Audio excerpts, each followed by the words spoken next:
नमस्कार, मी सागर निकोळे. साम टीव्हीच्या आवाज महाराष्ट्राचा या विशेष कार्यक्रमात आपलं सगळ्यांचं स्वागत करतो. आज आपण आढावा घेणार आहोत नंदुरबार विधानसभेचा.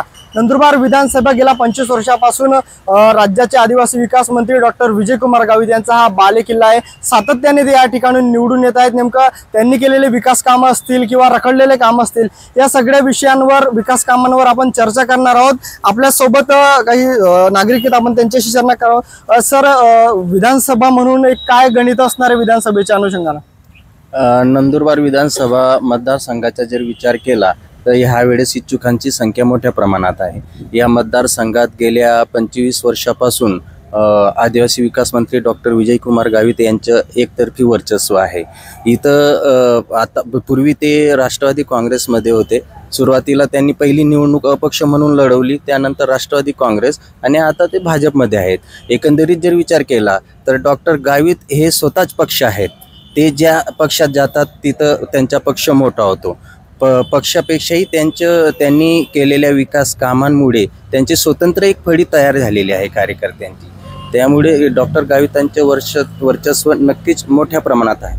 परंतु आता आगामी विधानसभेचा विचार केला तर या ठिकाणी शिवसेना आहे, काँग्रेस आहे, उभाटा शिवसेना आहे. या गटातून पण बऱ्यापैकी उमेदवार इच्छुक आहेत आणि त्यामुळे आता आगामी जी 2024ची विधानसभा निवडणूक आहे ही नक्कीच अटीतटीची होणार आहे. त्यासाठी अनेक विरोधक एकवटले आहेत.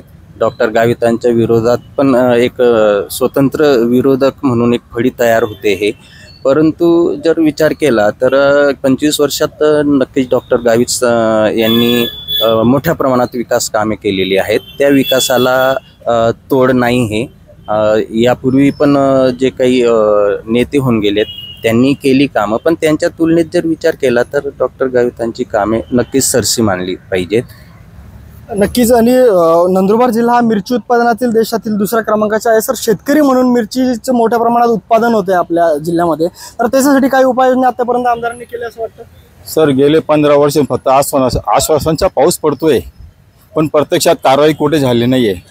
कारण हे नंदुरबार जिल्हा मार्केट असं मिरची झालं आहे, जसं दोंडायचं होतं पूर्व शिंदखेड्यामध्ये, तसं नंदुरबार फेमस झालं आहे. आणि ते महाराष्ट्रापुरतंच मर्यादित नाही, जगामध्ये मर्यादित झालं आहे.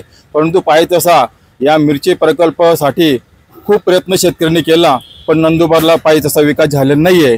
तर माझा विचार असा आहे की बा आतापर्यंत जो शेतकऱ्यांचा विकास झालेलाच नाही, मी तर हेच म्हणणार. आणि शेतकरीच्या कुठलंच रोजगार असं उपलब्ध झालं नाही आहे. शेतकऱ्यांना दुय्यम धंदा म्हणून असं की शेतकऱ्यांना त्याच्यात रोजगार उपलब्ध झालं असेल तर शेतकऱ्याचं उत्पादनसुद्धा आणि हमी भावसुद्धा मिळत नाही शेतकऱ्यांना. वेळोवेळी शेतकऱ्यांनी मागणी केली, आता रयत संघटनेने इथं मागणी केली, तर त्याच्यामुळे आम्हाला ते 1 रुपया भरलेल्या विम्याचे तर काही प्रमाणात पैसे मिळालेत, विम्याची रक्कम, आणि अद्याप काही रक्कम मिळणे बाकी आहे. तर मी एवढंच बोलू शकतो की नंदुरबार विधानसभेच्या बाबतीत की नंदुरबार ज्या शेतकरी आहेत आमचे, शेतकऱ्यांचे जबरदस्त भाववाढीचे हे होतात आणि शेतकऱ्यांचे भाव कधीच वाढत नाही. आणि ज्यावेळेस उत्पादन वाढतं तर त्यावेळेस शेतकरी मार्केटला माल नेतो आणि नेमके भाव पडतात. आणि शेतकऱ्याचा घरातला माल संपला की व्यापाऱ्यातला घरातला मालाचे भाव वाढतात, तर शेतकरी इथंच मरतो. आणि वेळोवेळी निसर्गाला सामोरं जावं लागतंय आणि त्या निसर्गाच्या समोर गेल्यामुळे आतोच शेतकऱ्याचं नुकसान होतं. यावर्षी तसंच झालेलं आहे. या 2024मध्ये जबरदस्त पाऊस झाला आहे आणि पाऊसमध्ये बरेच शेतकऱ्यांचे पिकांचे नुकसान झालेलं आहे. आणि आता हे कोण भरून देईल हे समजत नाही मला. आमदार म्हणून काय अपेक्षा असणार आहे? आमदार म्हणून कसं आहे, शेतकऱ्यांचा विकासच झाला नाही तर आमदारांची नक्की ज्यावेळेस चेंजेस व्हायला पाहिजे, मी त्या मताचा आहे. कारण शेतकऱ्यांची बाजू जो घेतो तोच खरा आमदार म्हणून निवडायला पाहिजे. आणि शेतकऱ्यांची बाजू घेण्याचं ते समर्थन नाही आहेत. फक्त एका ठिकाणी बसून काम होत नाही, तर शेतकऱ्यांच्या दारोदारी शेतकऱ्यांचं काय नफा नुकसान झालेलं आहे हे शेतकऱ्याच्या प्रत्यक्षात कोणी येत नाही. फक्त आम्ही हे करू, आम्ही ते करू, फक्त आश्वासन देतात आणि प्रत्यक्षात काही होत नाही. आपल्यासोबत काही महिला बी आहेत. काय सांगाल? सुरक्षेच्या दृष्टीने देखील अनेक समस्या महिलांसंदर्भात आहेत. आता महिला सुरक्षेचा जर कधी विषय असेल तर आपल्याला माहिती आहे की जागतिक आरोग्य संघटना यांच्या सर्वेनुसार दर 3 महिलांमध्ये लिंगभेदाची 1 महिला शिकार आहे. नॅशनल क्राईम रेकॉर्डचा जर आपण विचार केला तर 2021 पासून आत्तापर्यंत रेप केस इतके वाढलेले आहेत, इतकं प्रमाण प्रचंड वाढलेलं आहे, तर याच्यावर खूप लक्ष केंद्रित केलं गेलं आहे असं मला नाही वाटत. आणि म्हणजे आपण बघत आहोत की भारत हा 21व्या शतकाकडे पदार्पण करण्याच्या तयारीत आहे. आणि भारताचं जे एक वलय आहे ते जगपातळीवर असं एक दर्जा निर्माण झालेला आहे. मात्र भारताची राजधानी ही रेप कॅपिटल बनण्याच्या तयारीत तर नाही असा प्रश्न मला असं निर्माण होत आहे.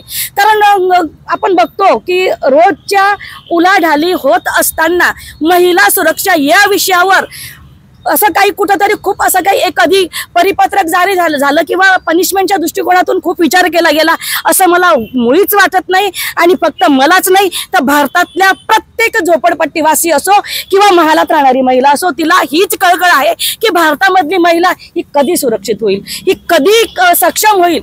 या अनुषंगाने प्रत्येक महिला आजच्या दृष्टिकोनातून प्रचंड चिडलेली आहे, प्रचंड संतापात आहे. अहो, आम्हाला काहीच नको, सगळ्यात पहिले जर काय हवं असेल तर आम्हाला आमची सुरक्षा पाहिजे, ही फार महत्वाची आहे. आणि नेमकं अगदी प्रशासन असो किंवा शासन असो किंवा सत्ताधारी असो या विषयाकडे कधी वळतील.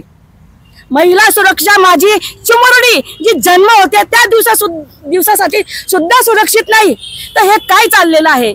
तर मी तमाम शासनकर्ते असो किंवा राजकीय असो सगळ्यांना मी सांगू इच्छिते की सगळ्यात पहिले जर कधी तुम्हाला लक्ष केंद्रित करायचं असेल तर महिला सक्षमीकरण आणि महिला सुरक्षा या विषयाकडे करायला पाहिजे असं मला वाटतं.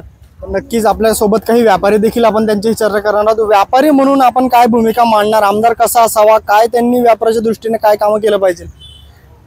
डॉक्टर विजयकुमार गावित हे 95ला निवडून आले. 95 पासून आजपर्यंत 29 वर्ष झाले त्यांनी कामाचा धडाका लावलेला आहे. 1998ला नंदुरबार जिल्हा झाला. जिल्हा झाल्यामुळे नंदुरबार व्यापाऱ्यांचे खूप बिझनेस वाढलेत आणि प्लॉट एरिया जमीन प्रॉपर्टीचे खूप रेट वाढलेत. म्हणून हा जिल्हा झाल्यामुळे एकदम सुजलाम सुफलाम नंदुरबार जिल्हा झाला आहे असं मला वाटतंय. पुन्हा एकदा निवडून येतील आमदार काय वाटतं? 100% निवडून येतील.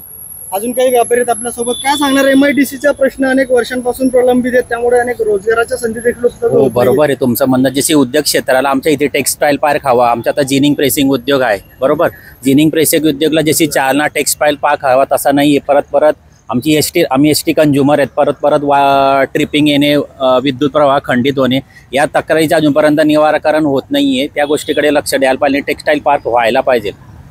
शेतकऱ्यांच्या व्यापाऱ्यांच्या देखील या मागण्या आहेत. काय सांगाल आमदारांबद्दल, त्यांनी केलेले विकास काम काय वाटतं आपल्याला? काही काम काय ते झालं नाही 30 वर्षात. तापी बुड्यासारखा प्रकल्प झालेला आहे. चिली पार्क येण्यावर तर ते झालेलं नाही.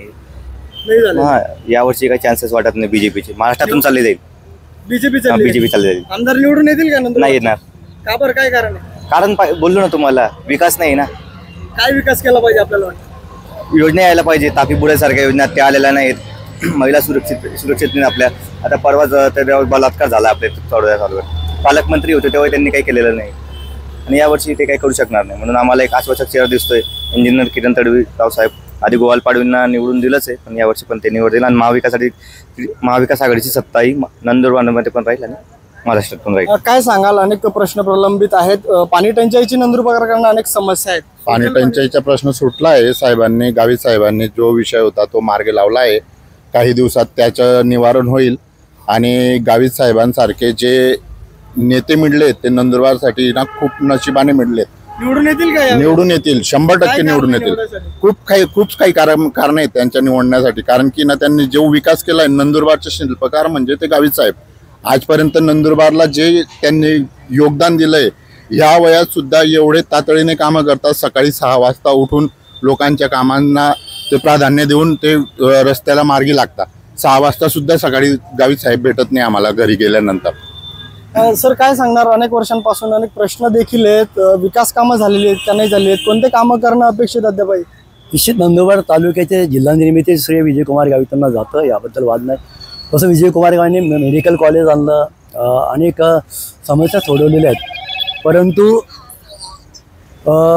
विजयकुमार गावितांना आता 29 वर्ष झालेली आहेत आणि या 29 वर्षामध्ये अनेक त्यांच्याकडून अपेक्षा होत्या. ज्या पद्धतीने एखादा माणूस उत्तम असं काम करतो त्याच्याकडून अपेक्षा पण वाढत जातात. एखादा विद्यमान आमदार असतो, त्या आमदारांकडून अपेक्षा वाढल्यानंतर त्या अपेक्षेला ते पूर्णता त्यांनी केली पाहिजे. उदाहरणार्थ नंदुरबार जिल्ह्यातलं तापी नदीवर जे बॅरेज आहेत, बॅरेज पिकांना पाटील यांनी जे प्रस्ताव दिला होता आणि खडसे यांच्या म्हणजे युती शासनाच्या काळात ज्यावेळेस विजयकुमार गावित राज्यमंत्री होते त्यावेळेस त्याला मंजुरी मिळाली होती. परंतु ते पाणी आम्ही फक्त डोळ्यादेखत बघतो, त्या शेतकऱ्यांपर्यंत पोहोचलेलं नाही. तर यासारख्या ज्या सिंचनची समस्या असेल ज्याच्यावर अजून काही तोडगा निघालेला नाही. खरं म्हणजे सिंचन, शिक्षण या 2-3 गोष्टी ज्या आहेत याच्यावर जर मनापासून गावित साहेबांनी काम केलं तर निश्चितपणे ते पुन्हा आमदार होतील. परंतु आता सध्या विरोधकांची संख्या वाढलेली आहे. ज्या पद्धतीने गोवाल पाडवीला लोकांनी निवडून दिलेलं आहे त्या पद्धतीने यावेळेस विजयकुमार गावित पडतील असं मी म्हणणार नाही. परंतु त्यांची आमदारकी थोडीशी म्हणजे थोडं त्यांना संघर्ष करावा लागेल. निवडून अतिशय कमी मताने निवडून येऊ शकतं. कारण त्या विरोधात चंद्रकांत रघुवंशी जरी ते युती शासनामध्ये शिंदे गट त्यांच्यासोबत असला तर चंद्रकांत रघुवंशी हे विना गावितांच्या विरोधात त्यांनी मतदान केलं, प्रचार केला होता.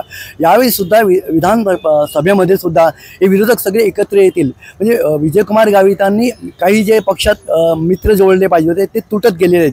त्यांचे काम पूर्वी चांगलं होतं परंतु अलीकडे पेटी वाटणे. समस्या काय असणार आहेत? समस्या की MIDC जे आहेत MIDC मध्ये ज्या काही सुविधा मिळायला पाहिजेत त्या अजून परिपूर्ण झालेल्या नाही आहेत. उद्योजकांना त्यांनी आकर्षण करून त्या ठिकाणी उद्योजकांना कमी किमती ज्या पद्धती गुजरातमध्ये MIDCला स्वस्त किमती जमिनी स्वस्त वीज दिली जाते ते या महाराष्ट्रात केले जाते. महाराष्ट्र लेवलला हा प्रश्न सुटला पाहिजे. म्हणजे इथलं जे स्थलांतराचा प्रश्न, इथले नंदुरबारचे जे स्थलांतरित जे लोक आहेत, आदिवासी लोक आहेत ते गुजरातला जातात आणि त्या ठिकाणी त्यांचे शोषण होतं. तर स्थलांतर अजून थांबवण्यात किंवा कुपोषणाला बऱ्यापैकी नियंत्रण मिळालेलं आहे. पण अजून ॲम्ब्युलन्सवर जे आरोग्याचा जो आहे किंवा भरती प्रक्रिया पूर्ण झालेली नाही. निम्मेच लोक भरती जे रिक्त जागा आहेत त्यात अजूनही लोक आलेले नाहीत. म्हणजे गावित साहेब प्रयत्न करत आहेत पण राज्य शासनाकडून जे व्हायला पाहिजे तिकडून हे मिळत नाही आहे. त्याच्यामुळे मला वाटतं की गावित साहेबांनी परत निवडून आलेत तर त्यांनी या 5 वर्षामध्ये खूप काम करायचे आहेत किंवा विरोधक निवडून आलेत तर त्यांच्याकडे आव्हानं खूप आहेत. कारण की पेटी वाटणं याच्यावरही विकास होणार नाही आणि 1500 रुपये बँकेत खाते दिल्यानंतर महिला किंवा भगिनी किंवा तुमच्या लाडक्या बहिणी खुश होणार नाहीत असं मला वाटतं. निवडून येतील का पुन्हा एकदा? मी तुम्हाला तेच म्हणतो की निवडून येणार नाहीत किंवा येणार हा मतदारांच्या हातात आहे. पण पैसा वाटप, पेटी वाटप किंवा 1500 रुपये याच्यावरती निवडून येणार नाहीत. लोकांच्या मनात जर गावित साहेबांमध्ये जर आस्था असेल तर नक्कीच निवडून येतील. परंतु जर विरोधकांच्या मनात जर ठरलं असेल की गावित साहेबांना आता यावेळेस आता घरी आराम करायचा असेल तर मग ते नवीन उमेदवार देतील. पण त्यासाठी सक्षम उमेदवार असला पाहिजे. बरोबर. अजून काही नागरिक आपल्या सोबत आहेत. काय समस्या आहेत विधानसभेच्या, काय सांगणार? प्रामुख्याने या ठिकाणी 2-3 मुद्दे उपस्थित झालेले आहेत. तो म्हणजे शेतकऱ्यांच्या. शेतकरी जेव्हा विस्फोटक होतो तेव्हा अत्याचार होतात, तो सुजलाम सुफलाम राहत नाही, तेव्हा तो आंदोलन करतो. मला या ठिकाणी दाखवून द्या तुम्ही नंदुरबार जिल्ह्यामध्ये शेतकरी हा सुजलाम सुफलाम आहे. पाण्याच्या बाबतीत असो की वीजच्या बाबतीत असो, पूर्ण भारतात जो प्रश्न आहे तो नंदुरबार जिल्ह्यात सुद्धा आहे. पण शेतकऱ्यांच्या बाबतीत नंदुरबारमध्ये पाहिजे तेवढं तीव्र आंदोलन या ठिकाणी झालेलं नाहीये. महिला सक्षमीकरणचा प्रश्न जो आहे, महिला सक्षमीकरण हे आपले नर्सिंग कॉलेज असतील या कॉलेज उपस्थितीने आज नंदुरबार तालुक्यातील सर्व दवाखान्यात जर आपण बघितलं तर महिला या उपस्थित असतात. महिला नर्सिंग असतात, असिस्टंट असतात, या रोगराईवर निवारण करण्यासाठी तत्पर असतात. या महिला सक्षमीकरण करण्यासाठी खूप मजबुरीचा प्रश्न विजयकुमार गावित यांनी हा उपस्थित केलेला आहे आणि ते पूर्णत्व केलेलं आहे. परत आपण ज्या योजनांना जिल्ह्यामध्ये राबवत असतो, जिल्ह्यामध्ये असो या तालुक्यामध्ये, शेतकरी, आदिवासी, गोरगरीब या जनतेसाठी लढणारा व्यक्ती फक्त असेल तर ते गावित साहेब असतील. या ठिकाणी आपण छत्रपती शिवाजी नाट्य मंदिर या ठिकाणी उभे आहेत, त्याला निधी मंजूर करण्यासाठी पण गावित साहेबांनी पण त्याच्यासाठी हातभार लावलेला आहे. वाटतं निवडून येतील का? ते निवडून येतील. त्याचे एक कारण आहे, नंदुरबारमध्ये प्रशस्त इमारती असणे गरजेचे असतं. कलेक्टर ऑफिस असो, जिल्हा परिषद असो, न्यायालय असो, या गोष्टी तुम्ही पूर्ण जिल्ह्यात फिरून या, दुसऱ्या जिल्ह्यात फिरून या. नंदुरबार जिल्ह्यासारख्या तयार झालेलाच नाही. उड्डाणपूल असो, परत मिरची पण. मुख्यमंत्री म्हणून कोणाकडे बघता? काय वाटतं कोण मुख्यमंत्री बनेल यावेळेस? मुख्यमंत्री हे देवेंद्र फडणवीस साहेबच बनायला पाहिजे आहेत. एकनाथ शिंदे आहेत, सोबतीने ते निर्णय घेतील. निर्णय आपण ठरवू शकत नाही, पण आपण मतदान भाजपाला करू, भाजपा पुरस्कृतला करू आणि त्यासाठी आपण काम करू. एक विरोधकांचे काम करतील, जनतेचे जे प्रश्न आहेत, जनतेचे प्रश्न जे निवारण करतील ते गावित साहेब आहेत. आता पत्रकार साहेबांनी सांगितलं 1500 रुपये देऊन हे पूर्ण काम होत नाही, पण ते सशक्त करण्यासाठी, महिलांना करण्यासाठी ते गरजेचे आहे. आणि पेट्या वाटून होत नाही, पेट्या वाटून पेट्यासाठी रात्र दिवस एक करत आहे. गावित साहेब हे पूर्ण जिल्हाभर फिरत आहेत. त्यांच्या प्रयत्न श्रेय घेण्यासाठी अनेक लोक उपस्थित असतात, पण त्यांना सांगण्यासाठी आणि सांत्वन देण्यासाठी एकही विरोधक उभा राहत नाही. ते गावित साहेब पूर्णपणे काम करत आहेत पूर्ण जिल्हाभर. काय वाटतं मुख्यमंत्री म्हणून कोण यावेळेस असणार आहे? महाविकास आघाडीचा राहील उद्धव ठाकरे. मुख्यमंत्री चेहरा कोण असणार आहे? चेहरा तर महाविकास आघाडी ठरवेल ना, कोण असेल ते, आपण नाही ठरवत. अजून काही नागरिक आपल्या सोबत आहेत, महिला आपल्या सोबत आहेत, विद्यार्थिनी आपल्या सोबत. ताई, काय सांगाल? विद्यार्थिनी संदर्भात अनेक समस्या असतात शाळे महाविद्यालयांमध्ये, काय काय समस्या असणार आहे? आमदारांनी कसं सोडवलं पाहिजे? नमस्कार दादा. आपल्याला माहीत असून गेल्या 25 वर्षापासून आपल्या नंदुरबार विधानसभेचे आमदार डॉक्टर विजय कुमार गावित असूनही विद्यार्थ्यांना काही समस्यांना सामोरं जावं लागतं. जसे की बस सुविधांमुळे आता विद्यार्थी महाविद्यालयात वेळेवर पोहोचू शकत नाही. बस सुविधा प्लस त्यात रस्ते जर व्यवस्थित नसले तर मग त्यामुळे पण विद्यार्थ्यांना कॉलेजपर्यंत पोहोचायला अडचणी होतात. तर त्यात खेड्यापाड्यातले विद्यार्थी असतात, दूर लांबचे विद्यार्थी असतात, मग त्यांना बस वेळेवर उपलब्ध करून देण्याची जबाबदारी आहे. परत मग बस वेळेवर येत नाही तर मग कधी येतच नाही, तर उन्हातानाचं विद्यार्थ्यांना तर उन्हात थांबायला लागतंय. बस सुविधा, परत वसतिगृह मुलींसाठी वसतिगृह आणि त्यात सुरक्षा, तिथली स्वच्छता, ह्या सगळ्या गोष्टी बघायला पाहिजे. आता वसतिगृह असतं तिथं स्वच्छता नसते, सुरक्षा नसते विद्यार्थ्यांना, त्या सगळ्या गोष्टींना सामोरं जावं लागते. महिला देखील आपल्यासोबत आहेत. ताई, लाडकी बहीण योजना शासनाची महत्वाकांक्षी अशी योजना आहे, काय वाटतं योजनेबद्दल? नमस्कार. गावित साहेबांनी लाडकी बहीण योजना ही सुरू केली आहे. काही महिलांना तर पैसे पण नव्हते, पण महिन्याला लाडकी बहीण योजनेचे 1500 रुपये मिळून महिला खूप खुश आहेत. गावित साहेबांनी ही योजना आणली त्यामुळे आम्हाला 1500 रुपये तरी मिळत आहेत आणि स्वतःचा खर्च त्या करू शकतात. त्यामुळे याच्यामध्ये आम्ही सगळ्याच महिला त्यांच्या गावित साहेबांचे खूप आभारी आहोत. दुसरी गोष्ट अशी की त्यांनी पेटीची योजना आणली आहे. काही गोष्टी अशा असतात ज्या सक्षम आहेत, ज्या चांगल्या आहेत, त्यांच्या घरात आहेत भांडीकुंडी, पण ज्यांच्या घरी काही नाही आहेत तर ते पेटी मिळाल्यामुळे, ते हे मिळाल्यामुळे त्या गावित साहेबांचे खूप आभार मानून त्यांचे खूप उपकार मानतात. आपण काय लाडकी बहीण योजनेचा लाभ घेतलाय का? हो. काय वाटतं योजनेबद्दल? योजना निवडून येईल त्या योजनेवर? हो, चान्सेस आहे, कारण सगळ्यात सध्या मोठा मुद्दा आहे आपल्या देशामध्ये किंवा आपल्या महाराष्ट्रात, तर तो महिला सक्षमीकरण आहे.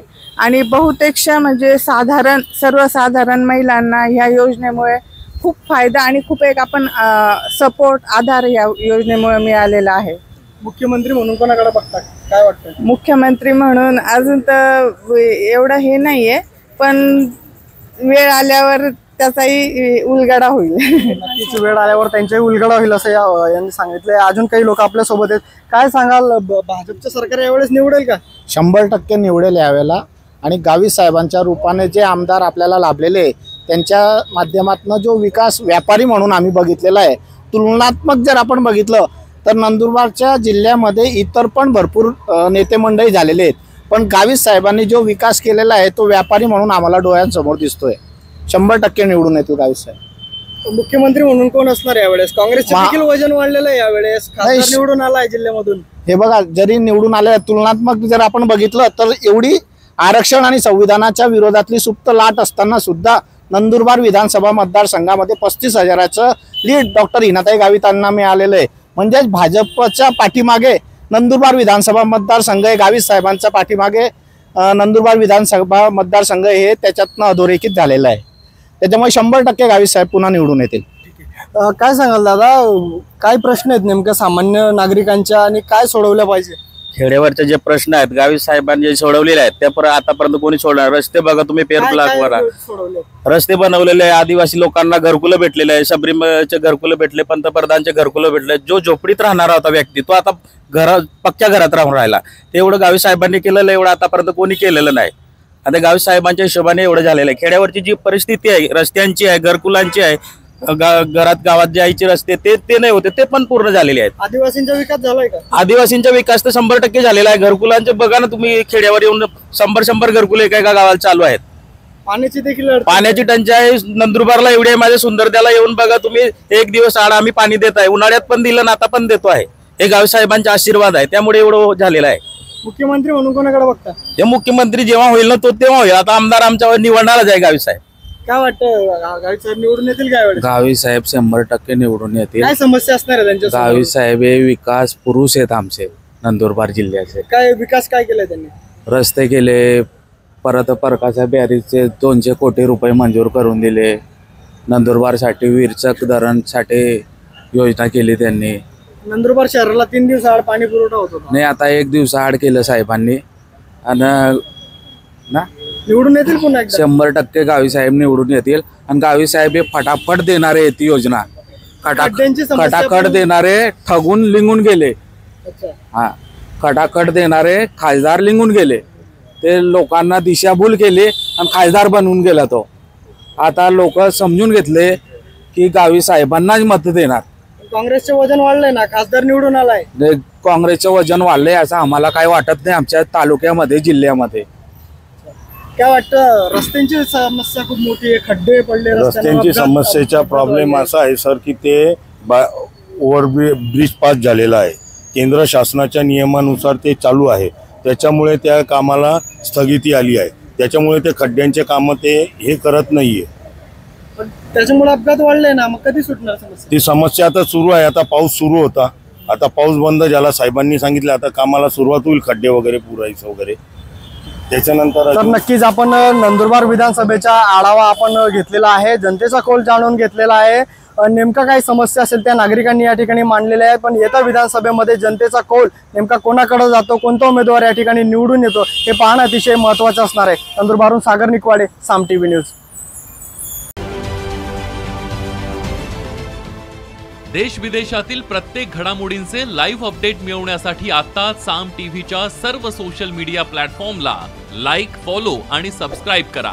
तसंच सर्व नोटिफिकेशनसाठी बेल आयकॉन प्रेस करायला विसरू नका.